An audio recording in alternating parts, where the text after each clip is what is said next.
গল্পতরু চ্যানেলে আপনাদের সাথে আছি আমি রাজ। পড়ছিলাম হুমায়ুন আহমেদের উপন্যাস একটি সাইকেল এবং কয়েকটি ডাহুক পাখি। পড়ছি এর তৃতীয় পর্ব। জাহাজের ডেক 4 তলায়, মাথার ওপর ছাদ আছে। ছাদ থেকে আলো আসছে, হালকা আলো। এই আলোয় কোনো কিছুই পরিষ্কার দেখা যায় না, পরিষ্কার না দেখাই ভালো। বৃদ্ধ কিছু আমেরিকান ব্যাংকক থেকে ভাড়া করে তরুণী বান্ধবী নিয়ে এসেছে। বৃদ্ধগুলোর একমাত্র চিন্তা বান্ধবীদের পেছনে যে ডলার খরচ হয়েছে সেটা যেন উসুল হয়। বান্ধবীরাও সার্ভিস দিতে কার্পণ্য করছে না। এক কোনায় বার আছে, 2টি মেয়ে টেবিলে টেবিলে ড্রিঙ্ক সার্ভ করছে। এরা পরেছে গোলাপি পোশাক। আফতাব এবং সামিনা বসেছে সামনের দিকে। হু হু করে বাতাস আসছে। বাতাসে সামিনার চুল উঠছে, তাকে এখন আরও সুন্দর লাগছে। সামিনাকে ককটেল দেওয়া হয়েছে, চুকচুক করে খাচ্ছে। আফতাব বলল, তুমি অদ্ভুত মেয়ে। সামিনা বলল, আমি অদ্ভুত না, আমার ভাই অদ্ভুত। ভাইয়ের সঙ্গে তোমার পরিচয় করিয়ে দেব, তখন বুঝবে অদ্ভুত কাহাকে বলে। এই, আমার একটা সিগারেট খেতে ইচ্ছা করছে, একটা সিগারেট দাও। তুমি এখন সিগারেট খাবে? Yes sir. তুমি এখন নেশার ঝোঁকে আছো, তোমাকে আমার কিছু সিরিয়াস কথা বলা দরকার। বলো। এখন বললে তো অর্ধেক কথাই মাথায় ঢুকবে না। অর্ধেক তো ঢুকবে, সেই অর্ধেকেই কাজ হবে। তুমি তোমার স্বামীকে ছেড়ে পুরোপুরি চলে এসেছ, এটা তো ঠিক। তাকে পুরোপুরি ছেড়ে তোমার কাছে চলে আসবো কোন দুঃখে? পুরোপুরি চলে এলে রাতে তোমার কেবিনেই থাকতাম, আমি আলাদা কেবিনে থাকি। তোমাকে আমার ধারে কাছেও ঘেঁষতে দিই না। ঠিক করে বলো, এখন পর্যন্ত আমার হাত ধরতে পেরেছ? আফতাব বলল, তোমার ব্যাপার আমি কিছুই বুঝতে পারছি না। সামিনা বলল, একটা লোকের গায়ে ঘামের গন্ধ বলে তাকে ছেড়ে আমি চলে আসব? মানুষের গায়ে ঘামের গন্ধ থাকে, নিম সাবান দিয়ে গোসল করলে ঘামের গন্ধ চলে যায়। তাহলে আমার সঙ্গে এসেছ কেন? তোমার বন্ধুকে শিক্ষা দেওয়ার জন্য। 24 ঘন্টার মধ্যে 22 ঘন্টা সে ব্যবসার চিন্তায় থাকে, ঘুমের মধ্যেও সে ব্যবসার স্বপ্ন দেখে। এখন আর দেখবে না, যখন ফিরে যাব সে নলের মতো সোজা হয়ে থাকবে। একটা লোককে শিক্ষা দেওয়ার জন্য তুমি আমার সঙ্গে চলে এসেছ? হ্যাঁ, যে লোক তার প্রেগনেন্ট স্ত্রীর দিকে ফিরে তাকায় না, তার শিক্ষার প্রয়োজন আছে। তুমি প্রেগনেন্ট? হ্যাঁ, 14 সপ্তাহ চলছে। এর মধ্যে বাচ্চাটার অবস্থা কি শোনো। আমি বেবি সেন্টারের সদস্য, তারা প্রতি সপ্তাহে বেবির একটা আপডেট পাঠায়। দাঁড়াও, তোমাকে 14 সপ্তাহেরটা পড়ে শোনাচ্ছি। আফতাব হতভম্ব চোখে তাকিয়ে আছে। সামিনা তার আইফোন টেপাটিপি করতে করতে বলল, পড়ে শোনাচ্ছি, বন্দি শোনো। The baby is now about 12.5 centimeter or 4.92 inches. He or she is now producing urine and actually urinating into the amniotic fluid at this week. Your baby is a regular waggler, but because of his or her small size, you probably won't feel it yet.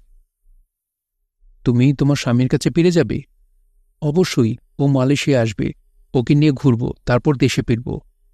আমার অবস্থা কি হবে? তোমার কপালে দুঃখ আছে, আমিনও তোমাকে ছাড়বে না। বারাটে গুন্ডা দিয়ে খুন করালেও আমি অবাক হব না। আমাদের পরিবারে খুন খারাপে কোনো ব্যাপারই না। আমার বাবা খুনের দায় জেলে আছেন, তোমাকে বলেছি না? আফতাব চাপা গলায় বলল, ইউ বিচ, এখন তুমি এইসব কি বলছো? সামিনা হাসতে হাসতে বলল, ঘেউ ঘেউ। ঘেউ ঘেউ করছো কেন? সামিনা বলল, আমি বিচ, তাই ঘেউ ঘেউ করছি। ঘেউ ঘেউ ঘেউ। রুস্তমের মার ঘর সন্ধ্যার মধ্যে পরিষ্কার হওয়ার কথা, পরিষ্কার করা গেল না। 3টা আলমারির কোনোটি ঘর থেকে বের করা যাচ্ছে না। আমিন ভেবে পাচ্ছে না এই আলমারি ঘরে ঢুকানো হয়েছিল কিভাবে। বৃষ্টিকে ঘরের ভেতর বসে আলমারি বানিয়েছে। রুস্তম বলল, দরজা ভেঙে বের করলে কেমন হয়? আমিন বলল, এটা আমার লাস্ট অপশন। রুস্তম বলল, আলমারিগুলো ভেঙে ফেললেও হয়, আলমারির তো তেমন প্রয়োজন নাই। আলমারি ভেঙে পার্ট বাই পার্ট বের করুক। আমিন বলল, আজকের রাতটা ঠান্ডা মাথায় চিন্তা করি, কাল ডিসিশন নেব। রাতে কোথায় থাকবেন? নিজের ফ্ল্যাটেই থাকব। রাতে খাবেন না? না, আজ রাতটা উপাস দেব। মেজাজ অতিরিক্ত খারাপ হয়েছে। মেজাজ খারাপের কারণে নিরুম্ব উপবাস। উপাস দিলে কি মেজাজ ঠিক হয়? হয়। আমিন উঠে চলে গেল। রাতে খাওয়া দাওয়া শেষ করে রুস্তম উপন্যাস নিয়ে বসেছে। তখন হাসি মুখে মুনিয়া উপস্থিত হয়ে বলল, ভালো খবর আছে স্যার, আলমারি 3টা বের হয়েছে। কিভাবে বের হলো? নিচে যে থাকেন সবসময় স্যুটটাই পরা, উনি সব শুনে নিজে দায়িত্ব নিয়েছেন, কাল দুপুরের মধ্যে সব ঠিক হয়ে যাবে। ভালো তো। স্যার, আপনি ওনাকে কখনো ছাড়বেন না। উনি খুবই কাজের মানুষ। আপনার আশেপাশে কাজ জানার লোক থাকা দরকার। আচ্ছা, ঠিক আছে, এখন যাও। আজকেও কি অনেক রাত পর্যন্ত লিখবেন? হ্যাঁ, আমি এই উপন্যাসটা একটু অন্যভাবে লিখছি, ধারাবাহিকভাবে লিখছি না। ঘটনাগুলো আলাদা আলাদা করে লিখছি, পরে একত্র করে দেব। কেমন হবে? খুবই ভালো হবে। ফ্লাস্কে করে চা এনে আপনার টেবিলে রাখব? না, লেখার সময় আমার চা কফি কিছু লাগে না। আমি যদি আপনার পেছনে বসে থাকি, আপনার কি সমস্যা হবে? আমি কোনো শব্দ করব না, নিঃশ্বাসও ফেলব খুব সাবধানে। শব্দ না করলে বসে থাকো। Sir, thank you. ময়ূরী, একটা অদ্ভুত কথা শুনবে? অবশ্যই শুনব। স্যার, আপনি যে কথাই বলেন আমার কাছে এত অদ্ভুত লাগে। অদ্ভুত কথাটা কি? উপন্যাসের নাম ঝিঝি রাখার পর থেকে প্রায়ই আমি মাথার ভেতর ঝিঝির ডাক শুনি। স্যার, একটা কথা বলি? বলো। উপন্যাসের নাম বদলে পাখি রেখে দেখুন, মাথায় পাখির ডাক শোনেন কিনা। নাম চেঞ্জ করা যাবে না, তবে বুদ্ধিটা ভালো। একদম শব্দ করবে না, চুপ করে বসে থাকো। মুনিয়া চুপ করে বসে আছে। রুস্তম প্রাণাসের মৃত্যু অংশটি লিখছে। উপন্যাস একত্র করার সুবিধার জন্য প্রতিটি অংশের আলাদা শিরোনাম দেওয়া। মূল উপন্যাসে শিরোনাম থাকবে না। প্রাণাসের মৃত্যু। ইলিশ বাচ্চা এত ফ্রেশ ছিল তা আগে বোঝা যায়নি। সরিষার ঝাঁঝটা চোখে মুখে লাগছে। প্রাণাস বলল, অসাধারণ রান্না হয়েছে খুকি। প্রাণাস যখন খুব আনন্দে থাকে তখন তার স্ত্রীকে খুকি ডাকে। প্রাণাসের স্ত্রী সীতা নাকে মুখে শাড়ির আঁচল চেপে বসে আছে। ইলিশ মাছের গন্ধ সে সহ্য করতে পারে না, তার বমি আসে। প্রাণাস বলল, আমরা ইলিশ মাছ খাই তার গন্ধের জন্য। তোমার উচিত সাহেবদের মতো ভেটকি মাছ খাওয়া। ভেটকি মাছে গন্ধ নাই, কাঁটা নাই, কিছুই নাই। স্বাদ হলো আলুর মতো, বুঝেছ? সীতা বলল, বুঝেছি। প্রাণাস বলল, তোমার পুত্র কোথায়? ঘুমিয়ে পড়েছে। ইলিশ মাছ খেয়েছিল? না। না খেয়ে ঘুমেছে? বাজার এনেছ দেরিতে, রান্না শেষ করে দেখে ঘুমাচ্ছে। যাও ডেকে তোলো, পিতা পুত্র একসঙ্গে ইলিশ মাছ খাবো। খাবার সময় আমার মোবাইল ফোনে একটা ছবি তুলে রাখবে। মোবাইল ফোনে কিভাবে ছবি তুলতে হয় আমি জানি না। ক্যামেরা অপশনে যেতে হবে। যাও ছেলেকে ডেকে আনো। সীতা অনেক কষ্টে ছেলের ঘুম ভাঙিয়ে কোলে করে খাবার ঘরে এসে দেখে প্রাণাস মরে পড়ে আছে। লেখা বন্ধ করে রুস্তম ভুরু কুচকে খাতার দিকে তাকিয়ে আছে। মুনিয়া বলল, কোনো সমস্যা হয়েছে স্যার? রুস্তম বলল, হয়েছে। কি সমস্যা? মৃত্যুর দৃশ্যটা আমার পছন্দ হয়নি। একটা মানুষ একা একা কেন মারা যাবে? মৃত্যুর সময় তার প্রিয়জন কেউ থাকবে না? থাকা উচিত। স্যার, আপনি নতুন করেই লিখুন। তাই করা উচিত। প্রাণাস খাওয়া দাওয়া শেষ করে খাটে বসে পান চিবুচ্ছে। তার পাশে স্ত্রী। এই সময় মৃত্যু কেমন হয়? খুব ভালো হয়। রুস্তম আবার লেখা শুরু করল। প্রাণাসের মৃত্যু, ভার্সন 2। প্রাণাস বলল, সীতা, একটা পান খাওয়াতে পারবে? সীতা বলল, ঘরে পান নেই। কোনোদিন পান খাও না, আজ হঠাৎ পান খেতে চাচ্ছ কেন? পান খেতে ইচ্ছা করছে। তোমার বুয়া তো পান খায়, তার কাছ থেকে একটা পান এনে দাও না। শুধু পান, না সঙ্গে জর্দাও লাগবে? খাবো যখন ভালো করেই খাবো, জর্দা, এলাচ, লবঙ্গ। মুনিয়া বলল, স্যার আপনাকে ডাকে। কে ডাকে? আপনার আর্ট টিচার হোসেন সাহেব। রুস্তম ঘাড় ঘুরিয়ে দেখল হোসেন দরজার বাইরে পাচারি করছে। তার জিভ মুখ থেকে বের হয়ে আছে, মনে হচ্ছে রাগ কমানোর চেষ্টায় আছে। রুস্তমের চোখে চোখ পড়া মাত্র হোসেন বলল, আপনার সঙ্গে আমার অত্যন্ত জরুরি কিছু কথা আছে। Kindly come to my room. একটা জরুরি কাজ করছি, উপন্যাসে হাত দিয়েছি। খামাখা সময় নষ্ট। উপন্যাসে হাত দিয়ে কিছু হবে না, পা দিয়েও কিছু হবে না। আমার অত্যন্ত জরুরি কথা আছে। Come to my room. Hossain মিয়ার ঘর সিগারেট এবং গাঁজার ধোঁয়ায় বিষাক্ত হয়ে আছে। তার পিনের গন্ধ বাতাস ভারী। রুস্তম চেয়ারে বসতে বসতে বলল, বলুন আপনার জরুরি কথা। জরুরি কথা মুনিয়া মেয়েটি প্রসঙ্গে। অতি ফাজিল, অতি বদ একটি মেয়ে। একদিন শুধু সিটিং দিয়েছে, 1 ঘণ্টা বসার কথা। 26 মিনিট বসেই বলেছে 1 কাপ চা খেয়ে আসি।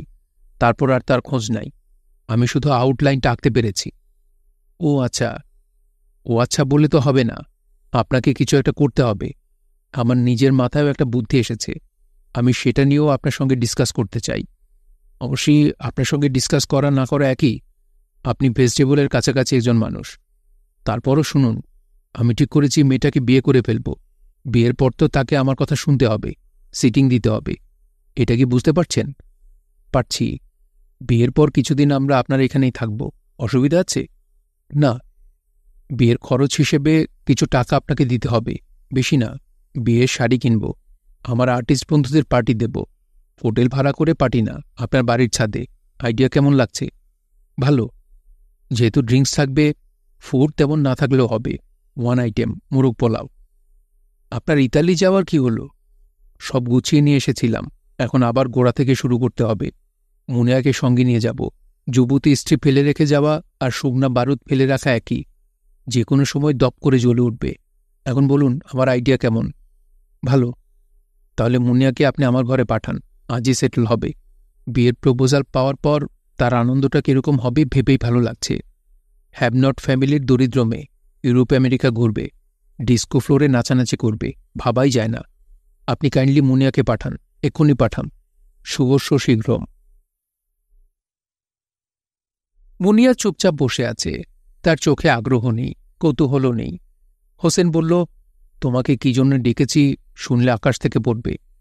প্রথমে তোমার জন্য একটা উপহার, এই মেডেলটা রাখো, তোমাকে দিলাম। কিসের মেডেল? রাষ্ট্রপতি স্বর্ণপদক। 5ম এশিয়া আর্ট এক্সিবিশনে ফার্স্ট প্রাইজ পেয়েছিলাম। কি ছবি এঁকেছিলাম শুনতে চাও? শুনতে চাই না, বলতে চাইলে বলেন। ছবিটা ছিল গ্রামের একটা এদো পুকুরের, চারদিকে জঙ্গল, মাঝখানে টলটলা পানি, পানিতে শাপলা ফুল ফুটেছে। গরুর ধপধপে সাদা একটা বাচ্চা পানি খেতে এসে অবাক হয়ে শাপলা ফুল দেখছে। ও আচ্ছা।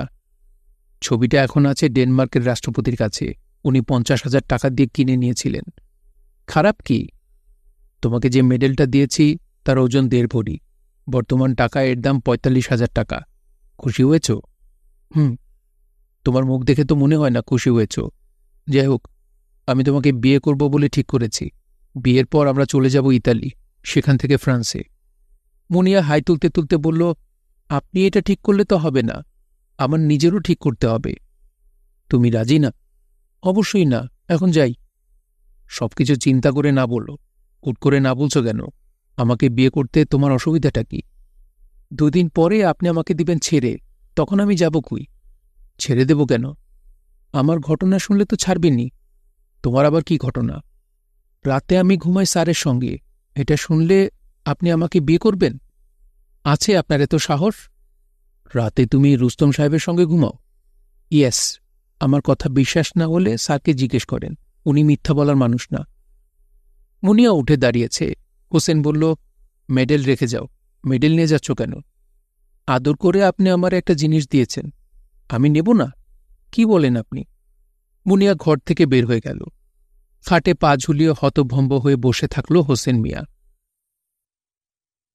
রুস্তম প্রণাসবাবুর মৃত্যুর 3য় ভাষণ লিখছে। তার সমস্ত চিন্তা এবং চেতনা এই মুহূর্তে প্রণাসবাবুর মৃত্যুতে। আশপাশে কি ঘটছে সে জানে না। মুনিয়া পাটি নিয়ে ঢুকেছে, শুয়ে পড়েছে। তার গায়ের শাড়ি আগের মতো এলোমেলো। রুস্তম এই বিষয়ে কিছুই জানে না। প্রণাসবাবুর মৃত্যু 3rd ভার্সন। প্রণাস 8 দিন জ্বরে ভুগল। ভাইরাসের জ্বর 5 দিনের বেশি থাকে না, তার বেলায় 8 দিন। নতুন ধরনের কোনো ভাইরাস হবে। আজ জ্বর কম, থার্মোমিটারে 99। প্রণাস একটু ভালো বোধ করছে। সে বিছানায় হেলান দিয়ে বসেছে, তার হাতে খবরের কাগজ। এই কদিন সে কাগজ পড়েনি, পড়তে ইচ্ছা করেনি। আজও যে খুব ইচ্ছা করছে তা না। সীতা বলল, শরীরটা কি একটু ভালো লাগছে? প্রণাস বলল, লেবু চা করে দেব, খাবে? না। পাকা পেঁপে এনে রেখেছি, কেটে দিই, খাও। না। জোর করে খাও, শরীরে বল পাবে। এই পর্যন্ত লিখে রুস্তমকে থামতে হল। মোবাইল ফোন ক্রমাগত বাজছে।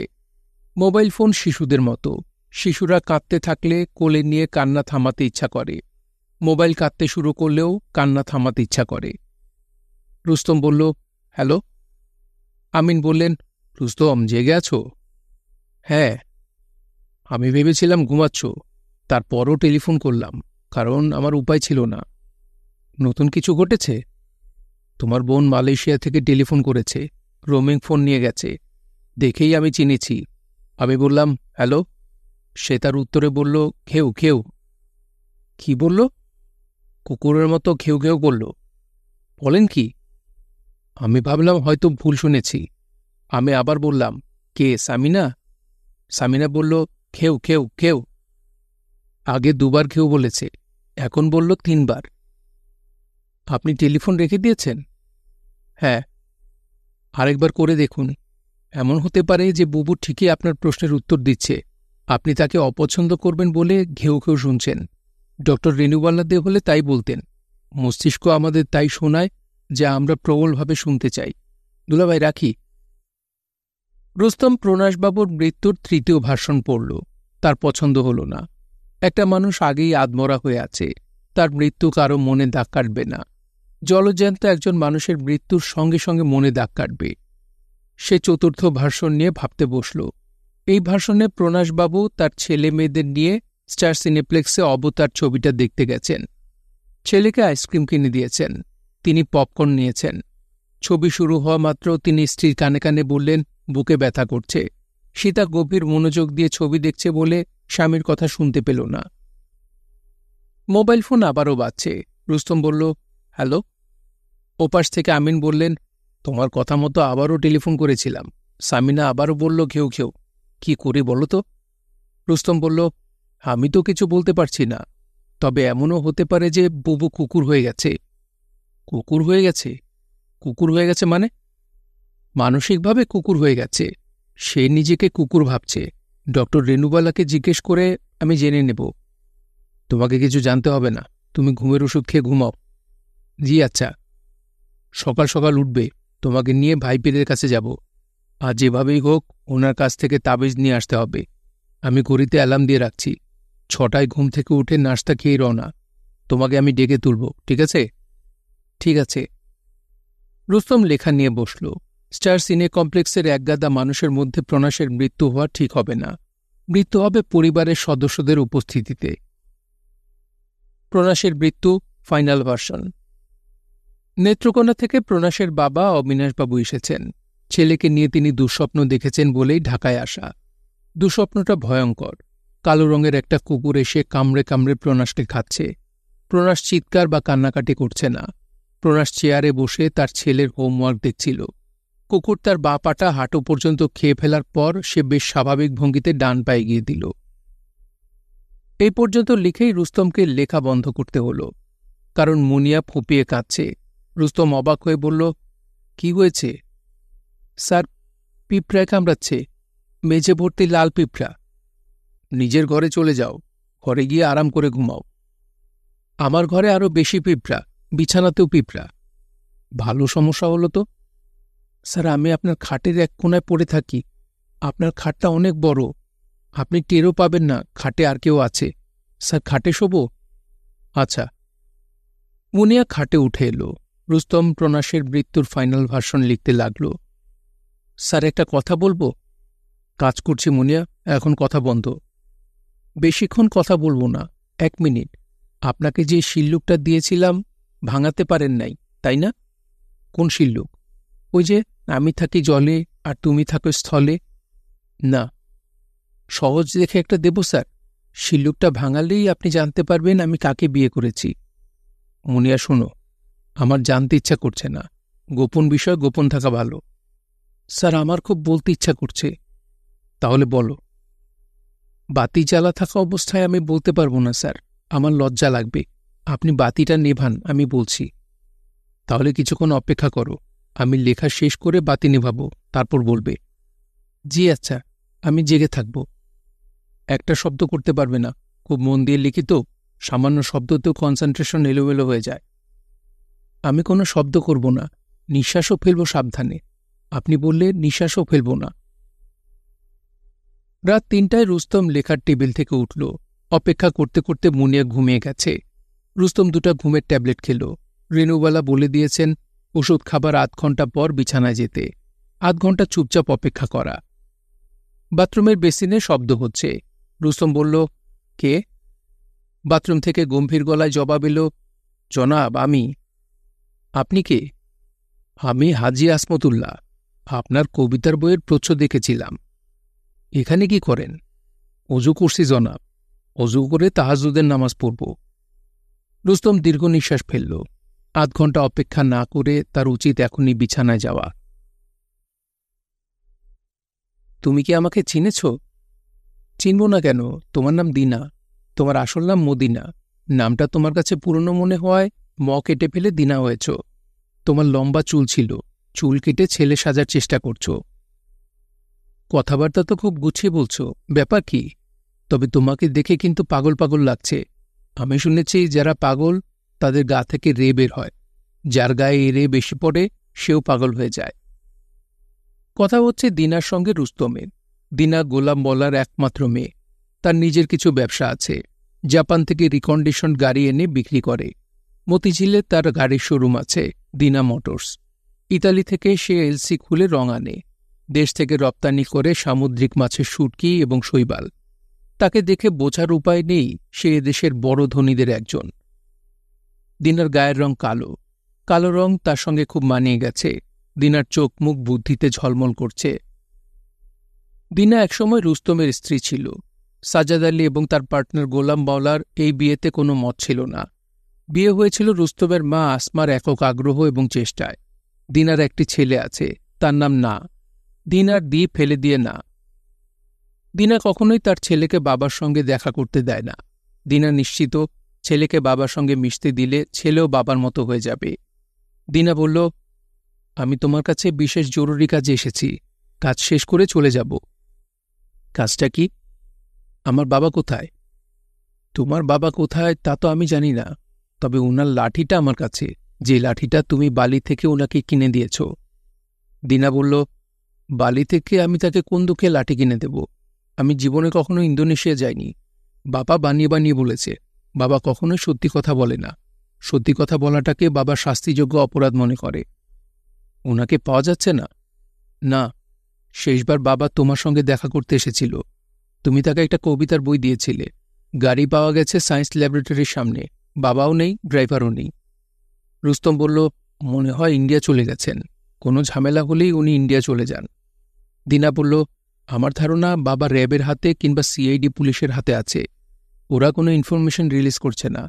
ইনফরমেশন রিলিজ না করলে মেরে ফেলতে ওদের সুবিধা হবে। তুমি কি এক কাপ চা খাওয়াবে, নাকি পাগলরা অতিথিদের চা খেতে বলে না? রুস্তম নিজে উঠে গিয়ে চায়ের কথা বলে এলো। দিনা বলল, একটা মেয়েকে দেখলাম উকি ঝুঁকি দিচ্ছে, সে কে? ওর নাম মুনিয়া। মেয়েটার যে একটা নাম আছে তা তো বুঝতেই পারছি। নাম ছাড়া মানুষ নেই। মেয়েটা কে? এখানে করে কি? কিছু করে না, সেজে গুজে হাঁটাহাঁটি করে। তোমার যৌনসঙ্গী? রুস্তম কিছু বলল না, আহত চোখে তাকিয়ে রইল। দিনা বলল, সরি, মুখ ফসকে বলে ফেলেছি। তুমি এই নেচারের না, তা আমি জানি। ভালো কথা, তোমার কবিতার বই আমি মন দিয়ে পড়েছি। ধন্যবাদ। আমি এসেছি কবিতার বইটা নিয়ে কথা বলতে। বাবাকে পাওয়া যাচ্ছে না, এ নিয়ে আমার মাথা ব্যথা নেই। Everybody is paid back by his own coin. বাবা তার নিজের পয়সার হিসাব দেবে, এটাই স্বাভাবিক। ড্রাইভারটার জন্য খারাপ লাগছে। সে নিতান্তই ভালো মানুষ। বাবার কারণে কোনো এদো ডোবায় মরে পড়ে থাকবে। রুস্তম বলল, তুমি চায়ের কাপ সামনে নিয়ে বসে আছো, চুমুক দিচ্ছ না। তোমার পুরনো বাবুর্চি মরিয়ম এখনো আছে? আমি এসেছি, তারপরেও একবার দেখা করতে এলো না। সে রান্নাঘর ছাড়া কোথাও যায় না। পাগলের বাড়িতে সবাই কি পাগল হয়ে যায়? রুস্তম ছোট নিঃশ্বাস ফেলল। দিনা চায়ের কাপে চুমুক দিতে দিতে বলল, তোমার মতো এমন অসুস্থ একজন মানুষ চমৎকার সব কবিতা লিখবে ভাবাই যায় না। তুমি তোমার ছেলের সম্পর্কে তো কিছু জিজ্ঞেস করলে না। রুস্তম বলল, ওকে তো তুমি আমার সঙ্গে দেখা করতে দেবে না, কাজেই ব্রেন থেকে তাকে আমি অফ করে রেখেছি। অফ করে রেখেছি মানে কি? ব্রেনের যে অংশ ওর প্রতি ভালোবাসা, মমতা এইসব নিয়ে কাজ করে সেটা বন্ধ রেখেছি। এটা কি সম্ভব? সবার জন্য সম্ভব না, আমার জন্য সম্ভব। তোমার ছেলে প্রতি ক্লাসে ফার্স্ট হয়ে ক্লাস 4-এ উঠেছে। শঙ্কর শিশুচিত্র প্রতিযোগিতার নাম শুনেছ? না। শিশুদের চিত্রাঙ্কন প্রতিযোগিতা। সেখানে সে ছবি পাঠিয়েছিল, গোল্ড মেডেল পেয়েছে। দিল্লিতে পুরস্কার দেবে, আমিও ওকে নিয়ে যাব। আমার একজন আর্ট টিচার আছেন, তিনিও গোল্ড মেডেল পাওয়া, রাষ্ট্রপতি পদক। তুমি ছবি আঁকা শিখছ? এখনও সেই অর্থে আঁকা শিখিনি, রং ঘষাঘষি করছি।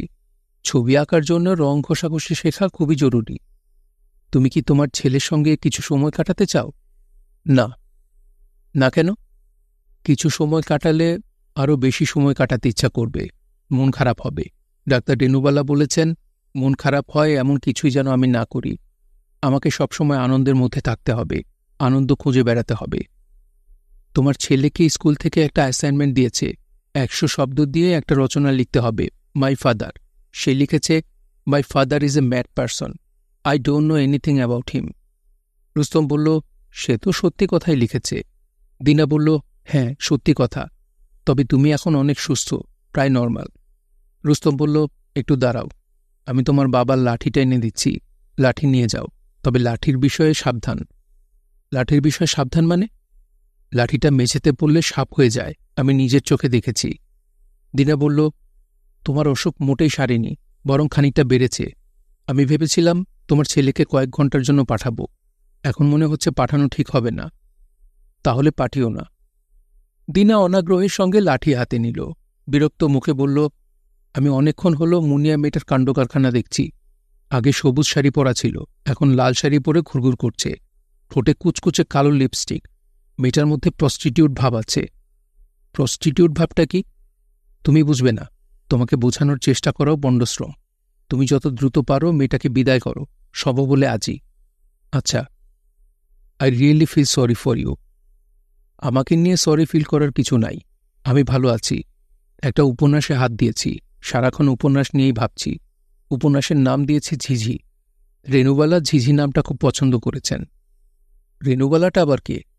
আমার ডাক্তার, উনিও তোমার মতো আমার কবিতার বইয়ের সবগুলো কবিতা পড়েছেন। তার কাছে সবচেয়ে ভালো লেগেছে অন্ধ উইপোকা কবিতাটা। তুমি তাহলে সুখেই আছো? হ্যাঁ।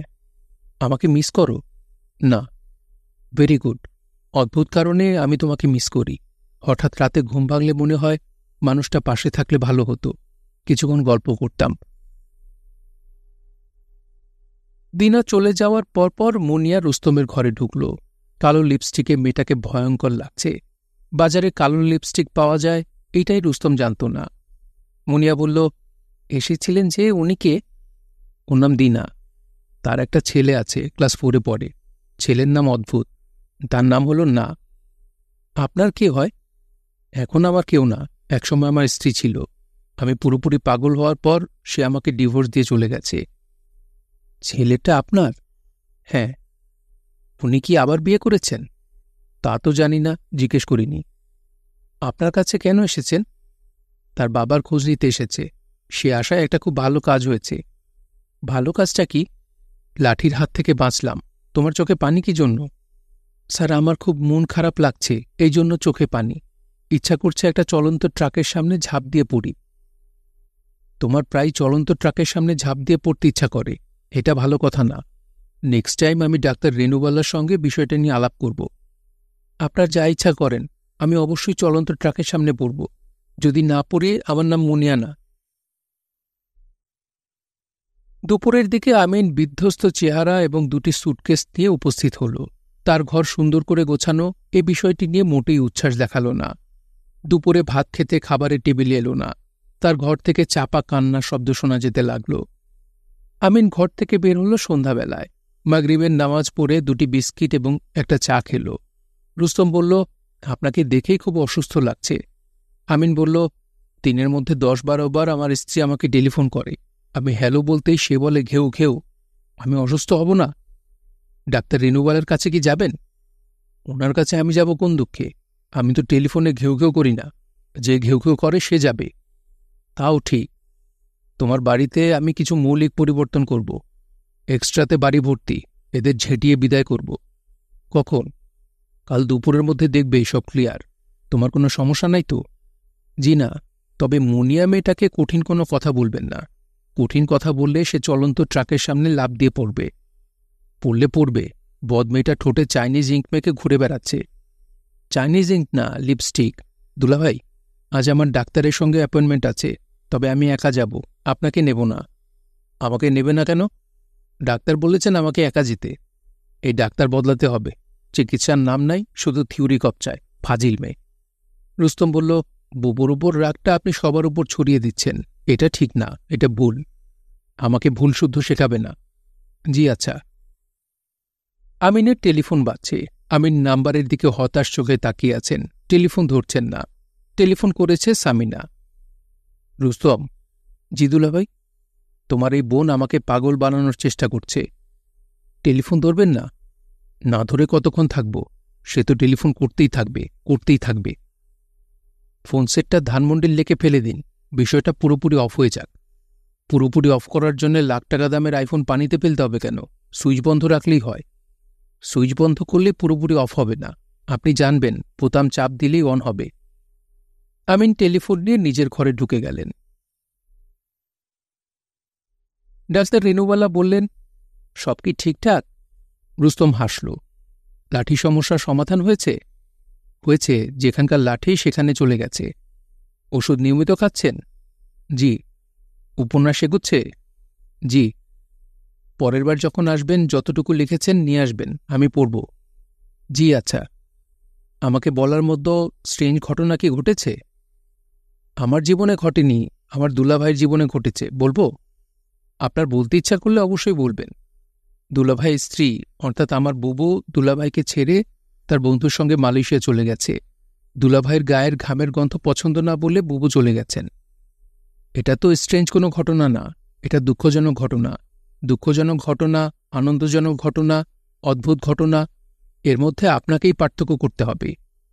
রুস্তম বলল, আমার বুবুর অদ্ভুত ব্যাপারটা হলো সে দিনরাত 10 থেকে 12 বার দুলাভাইকে টেলিফোন করে। দুলাভাই টেলিফোন ধরলে বুবু বলেন ঘেউ ঘেউ। কি বলেন? কুকুরের মতো ঘেউ ঘেউ শব্দ করেন। ও গড! রুস্তম বলল, আমি এই ঘটনার একটা ব্যাখ্যা দাঁড় করিয়েছি, আমার ব্যাখ্যাটা শুনবেন? শুনব। বুবু দুলাভাইকে অত্যন্ত পছন্দ করেন বলেই বারবার টেলিফোন করেন। ঘেউ ঘেউ শব্দ করে দুলাভাইকে বিরক্ত করার জন্য। দুলাভাই যদি মালয়েশিয়ায় উপস্থিত হন তাহলে সব ঠিক হয়ে যাবে। আপনার যুক্তি আমি গ্রহণ করছি, ভালো যুক্তি দিয়েছেন। রুস্তম বলল, আমি যে আনন্দজনক ঘটনা, দুঃখের ঘটনা কিংবা অদ্ভুত ঘটনা আলাদা করতে পারি তাও ঠিক না। আমার জীবনে আজ একটা দুঃখজনক ঘটনাও ঘটেছে, বলবো? অবশ্যই বলবেন। আমার একটা ছেলে আছে, তার নাম না। সে ক্লাস 4-এ পড়ে। স্কুল থেকে তাকে তার বাবার উপর 100 শব্দের একটা রচনা লিখতে দেওয়া হলো। সে 2 লাইনে রচনা শেষ করেছে। সে লিখেছে, my father is a mad person, I don't know anything about হিম। আপনার একটা ছেলে আছে, এটাই তো জানতাম না, আপনি বলেননি কেন? আপনি আমাকে বলেছেন সবসময় আনন্দে থাকতে, এই জন্যে ছেলের কথা মনে করি না, কাউকেও বলিও না। আমি আপনার ডাক্তার, আমাকে সবকিছু বলতে হবে। আপনার স্ত্রীর কথা বলুন। ওর নাম দিনা। একসময় আমি খুবই অসুস্থ হয়ে পড়লাম, তখন সে আমাকে ডিভোর্স দিয়ে ছেলে নিয়ে চলে গেছে। ভালোই করেছে। দিনা খুব বুদ্ধিমতী একজন মেয়ে। তার ছেলেটার বুদ্ধি মায়ের মতো হয়েছে কিনা কে জানে। রুয়াদি সাহেব, চা খাবেন? না, আমি চা খাই না। খান না তাতে কি, আচ্ছা খাবেন। আপনাকে সামাজিক হতে হবে, একসঙ্গে চা খাওয়া একটা সোশ্যাল ইভেন্ট। আসুন দুজনে মিলে চা খেতে খেতে কিছুক্ষণ গল্প করি। আচ্ছা, আপনি কি দস্তয়েভস্কির ইডিয়ট উপন্যাসটা পড়েছেন? না। ওই উপন্যাসে প্রিন্স মিশকিন নামে একটি চরিত্র আছে। চরিত্রটার সঙ্গে আপনার মিল আছে। প্রিন্স মিশকিন ছিলেন একজন শুদ্ধতম মানুষ। তিনিও আপনার মতো অসুস্থ ছিলেন। উপন্যাসটা দেব, পড়বেন? না, উপন্যাস পড়তে আমার ভালো লাগে না। উপন্যাস পড়তে আপনার ভালো লাগে না, অথচ আপনি নিজেই উপন্যাস লিখছেন, ব্যাপারটা কন্ট্রাডিক্টরি না? জি। তাতে সমস্যা কিছু নাই, মানুষ মানেই কন্ট্রাডিকশন। রুস্তম বলল, আপনাকে একটা জরুরি কথা জিজ্ঞেস করতে চেয়েছিলাম, ভুলে গেছি বলে জিজ্ঞাসা করা হয়নি, এখন মনে পড়েছে। চা আসুক, চায়ে চুমুক দিতে দিতে জরুরি কথাটা বলবেন। চা আসতে আসতে ভুলে যেতে পারি, এখনই বলি। বলুন। আমার বাড়িতে মুনিয়া বলে একটা মেয়ে থাকে। রাগ করলেই সে বলে আমি ঝাঁপ দিয়ে চলন্ত ট্রাকের সামনে পড়ে যাব। চলন্ত ট্রাকের নিচে ঝাঁপিয়ে পড়া তার পক্ষে কি সম্ভব? রেনুওয়ালা বললেন, বারবার যদি বলে তাহলে সম্ভব। একটা কথা বারবার পড়লে ইনহেবিটেশন কেটে যায়। যারা আত্মহত্যা করে তারা কিন্তু বারবার মৃত্যুর কথা বলে। একসময় মৃত্যু বিষয়ক ইনহেবিটেশন কেটে যায়, তখন ফ্যানে শাড়ি পেঁচিয়ে ঝুলে পড়ে কিংবা ঘুমের ওষুধ খায়। চা চলে এসেছে। রুস্তম আগ্রহ করে চায়ের কাপে চুমুক দিচ্ছে। রেনুওয়ালা বলল, আপনি কি গান শোনেন? না। মাঝে মধ্যে গান শুনবেন। মোৎসার্টের মিউজিক আপনার ভালো লাগবে বলে আমার ধারণা। মোৎসার্ট মানসিক রোগী ছিলেন, প্রায়ই তিনি অদ্ভুত সব জিনিস দেখতেন, বাস্তবে যার অস্তিত্ব নেই। বৃষ্টি হচ্ছিল। রিকশার হুড তুললেও বৃষ্টি পুরোপুরি আটকানো গেল না। রুস্তম বাড়ি ফিরল কাক ভেজা হয়ে। বাড়িতে নানান ঝামেলা, হইচই হচ্ছে, চিৎকার হচ্ছে। আমিন দাঁড়িয়ে আছেন দোতলার সিঁড়ির কাছে। রাগে তার শরীর কাঁপছে। রুস্তম বলল, কি হয়েছে? আমিন বললেন, আর্টিস্টের বাচ্চাকে গলা ধাক্কা দিয়ে বিদায় করেছি, যেতে চায় না। বলে কি বৃষ্টির মধ্যে কিভাবে যাব? আমি বললাম, ভিজতে ভিজতে যাবি। তারপরেও তর্ক করে, বলে কি আমার টনসিলের ধাত, বৃষ্টিতে ভিজলে টনসিল পেকে যাবে। আমি বললাম, তখন পাকা টনসিল নিয়ে ঘুরবি। রুস্তম বলল, দুলা ভাই, আপনি শান্ত হন। আপনাকে খুবই অস্থির লাগছে, আপনার হাত পা কাঁপছে, সবাইকে তুই তুই করে বলছেন, এটাও তো ঠিক না। আমিন বলল, আমি সন্ধ্যাবেলায় আর্টিস্টের ঘরের সামনে দিয়ে যাচ্ছি, গাঁজার বিকট গন্ধে থমকে দাঁড়ালাম। আমি বললাম, কি খাচ্ছেন? আর্টিস্টের বাচ্চা বলল, গাঁজা খাচ্ছি আর বোতল খাচ্ছি। স্যার, আমার সঙ্গে বোতল খাবেন? কত বড় দুঃসাহস, চিন্তা করেছ? ওই বদমেটাকেও বিদায় করেছি। কার কথা বলছেন? মুনিয়া? হ্যাঁ, উল্টাপাল্টা কথা চারদিকে বলে বেড়াচ্ছে। রাতে নাকি তোমার সঙ্গে ঘুমায়। ইচ্ছা করছিল চট দিয়ে চাপার কয়েকটা দাঁত ফেলে দেই। মেয়েমানুষ বলে সেটা সম্ভব হয়নি। আমি বললাম, এই, তোর দেশের বাড়ি কোথায়? সে বলল, যশোর। আমি ড্রাইভারকে বললাম, গাড়ি বের করে একে যশোরের নাইট কোচে তুলে দিয়ে আসো। বেশ, সে কি ফরফরানি!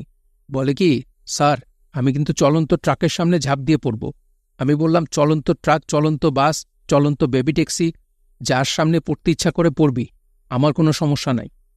রুস্তম বলল, মুনিয়া চলে গেছে? আমিন বললেন, ড্রাইভার যশোরের টিকিট কেটে তাকে নাইট কোচে তুলে দিয়ে এসেছে, বদমে ছেলে। রুস্তম বলল, দুলাভাই, আপনি সিঁড়ির গোড়ায় দাঁড়িয়ে আছেন, আপনার শরীর কাঁপছে, যে কোনো মুহূর্তে পড়ে যাবেন। আপনি রাগটা কমান, জিভ বের করে কিছুক্ষণ ফ্যানের নিচে বসুন। আমিন বললেন, তুমি আমার ঘরে আসো, তোমার বুবু আমাকে এখন একটা SMS পাঠিয়েছে। এর আগামাথা কিছুই বুঝতে পারছি না। আমার ধারণা তোমার বুবু তোমার পথ ধরেছে। Brain gone with the wind. আমিনের SMS লেখা, the baby is now about 12.5 centimeter or 4.92 inches. He or she is now producing urine and actually urinating into the amniotic fluid. At this week, your baby is regular, but because of his or her small size, you probably won't feel it. আমিন বললেন, এর মানে কি? রুস্তম বলল, এর মানে বুবুর বাচ্চা হবে, বাচ্চাটা সম্পর্কে কথাবার্তা লেখা। বলো কি? আপনার উচিত এক্ষুনি বুবুর কাছে যাওয়া। এক্ষুনি যাব কিভাবে? ভিসার ব্যাপার আছে না? ও আচ্ছা, ভিসা তো করানো আছে। তোমার বুবুর ঘ্যানঘ্যানানিতে অতিষ্ঠ হয়ে দুজন মালয়েশিয়ার ভিসা করিয়েছিলাম। সে বলেছে আমাকে খুব ভালো একটা খবর বিদেশে গিয়ে দেবে। ব্যবসার একটা ঝামেলায় পড়ে বললাম, এই বছর যাওয়া সম্ভব না। সে আরেকজনকে নিয়ে চলে গেল। এখন দুয়ে দুয়ে চার মিলছে। টেলিফোনে ঘেউ ঘেউ কেন করছে এটা বুঝতে পারছি না। আপনাকে বিরক্ত করছে, আর কিছু না। আফতাব হারামজাদাটা তো মনে হয় এখনও ঝুলে আছে। ঝুলে থাকতে পারে, তবে দুলাভাই, আপনি নিশ্চিত থাকেন, বুবু তাকে কাছে ঘেঁষতে দেবে না। আমিন বললেন, এখন তুমি সামনে থেকে যাও, আমি ঠান্ডা মাথায় কিছুক্ষণ চিন্তা করি। সব কেমন এলোমেলো লাগছে। আর্টিস্টের সঙ্গে খারাপ ব্যবহার করা ঠিক হয়নি। সে নিজের ঘরে বসে কি খাচ্ছে না খাচ্ছে এটা তার ব্যাপার। আমাকে ভদ্রতা করে খেতে বলেছে, এটা অন্যায় কিছু না, বরং এটাই শোভন। মুনিয়া মেয়েটাকেও জোর করে নাইট কোচে তুলে দেওয়া অন্যায় হয়েছে। আমার মাথায় রাখা উচিত ছিল সে একটা মেয়ে মানুষ। আই এম সাচ এ ফুল। শুনছিলেন হুমায়ুন আহমেদের উপন্যাস একটি সাইকেল এবং কয়েকটি ডাহুক পাখি। পড়ছিলাম এর 3য় পর্ব। উপন্যাসটি আপনাদের কাছে কেমন লাগছে তা অবশ্যই কমেন্ট করে আমাদেরকে জানাতে পারেন। ভালো লাগলে একটি লাইক করবেন, চাইলে শেয়ার করে অন্যকে শোনার সুযোগ করে দিতে পারেন। সবাই ভালো থাকবেন, সুস্থ থাকবেন এবং গল্পতরুর সঙ্গেই থাকবেন। ধন্যবাদ।